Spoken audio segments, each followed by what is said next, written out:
tụi nó quý tụi nè tụi trẻ đỡ nè tụi wow nè tụi blue tụi nè lo cơn cầu đi ha tao gì đúng không cơ ta sắp lo cái gì giờ thế tao tao mới lì vậy nè cho lúc chạy bé lì bao lì mà lấy giờ cho nó xón nè để chui chặt tay rồng về là mua tao đó này chơi cho mẹ nó cả lo to sao ta sắp lo tụi trẻ đã thuộc thấy mẹ ai tụi nó đỡ nè nhớ nó thấy tôi rủ nó sai nè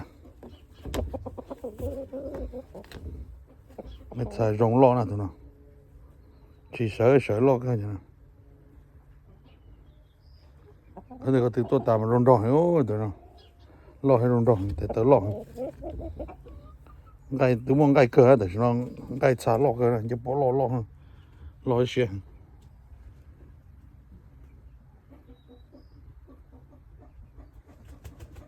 nó sao chỉ sao có là sao có là sắp lâu chưa thì lại chờ nè ý cho bây giờ cho cái mình tàu rong cơn nè chứ không là chọn tàu tàiเลยแต่cho nó tàu tuôn tàu nhẹ nó sẽ được con number nè ok tụi nó sẽ đỡ nè là tụi nó thay đó